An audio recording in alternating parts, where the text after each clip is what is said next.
Donc la première étape consiste pour faire des bocaux de conserve pour le pâté de porc à stériliser les joints des bocaux. Voici les joints bouillants. Donc comme je disais, vous éteignez, vous les retirez du feu, vous les sortez bien entendu, c'est-à-dire que vous les videz l'eau, voilà. Faites attention de ne pas vous brûler, bien entendu. Et vous les prenez gentiment, vous les mettez sur un sopalin, comme ceci, et vous les laissez sécher également tranquillement. La deuxième étape consiste à nettoyer les bocaux à l'eau savonneuse et à bien les rincer, puis sur un torchon les laisser s'égoutter tranquillement afin de les assécher. La troisième étape consiste à la fabrication du pâté de porc maison.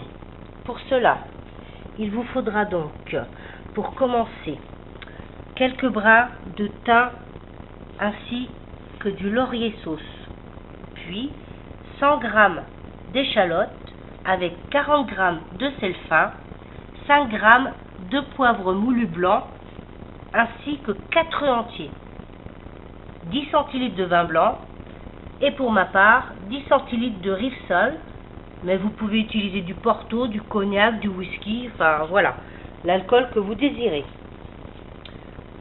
Ensuite, pour faire donc la farce du pâté de porc, il vous faudra pour réaliser cela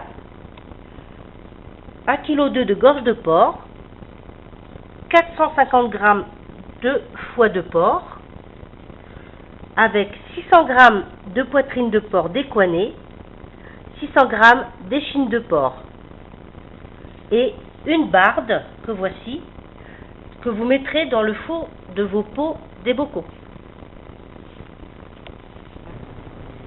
Voici la barde que j'ai coupée en différents formats pour les différents bocaux que j'ai, c'est-à-dire pour des 200 ml, des 350 ml et des 500 ml. Mettre la barde donc dans les bocaux, comme cela, dans le fond du bocal, pour chacun d'entre eux. Donc voici le résultat des bardes, une fois mis dans les bocaux, comme je vous l'indiquais précédemment. Donc, maintenant, l'étape est donc de remplir le bocal. Donc, on prend un peu de farce à l'aide d'une cuillère et on l'incorpore, bien entendu, dans le petit bocal et l'on tasse. On tasse et l'on fait ainsi de suite à remplir jusqu'au ras du trait du bocal. Donc voici le résultat une fois les bocaux remplis. Donc pour ma part, il m'a fallu 2 bocaux de 500 ml, 5 bocaux de 350 ml et 6 bocaux de 200 ml, ce qui fait un total de 13 bocaux. Ensuite, vous devez vérifier la propreté du bord des bocaux en les essuyant avec un sopalin et ensuite y ajouter donc le joint comme cela, puis fermer bien sûr les bocaux comme ceci pour pouvoir donc faire la stérilisation. Nous allons donc passer maintenant à l'étape de la stérilisation. Donc voici la première série de bocaux que je viens de mettre dans le fond, c'est-à-dire 6 bocaux. Et puis la dernière série de bocaux, donc un rang au-dessus, avec 6 et le 7e encore au-dessus. Voilà, maintenant je vais y ajouter donc l'eau. Donc voici une fois les bocaux mis en place, ainsi que moi j'ai ajouté des pierres pour bien caler. Et donc mis l'eau au-dessus du dernier bocal à 3 cm au-dessus.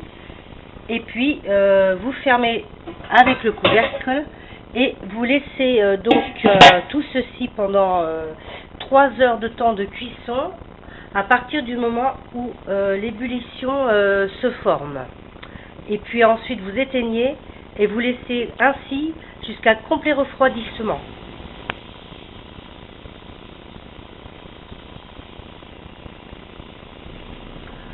Et voici pour terminer les pâtés sortis donc tout à fait froids du stérilisateur, essuyés, vérifiez bien l'étanchéité de chacun, puis étiquetés et rangés dans un placard à l'abri de la chaleur et de la lumière. Et c'est tout. Voilà. Il n'y a plus qu'à.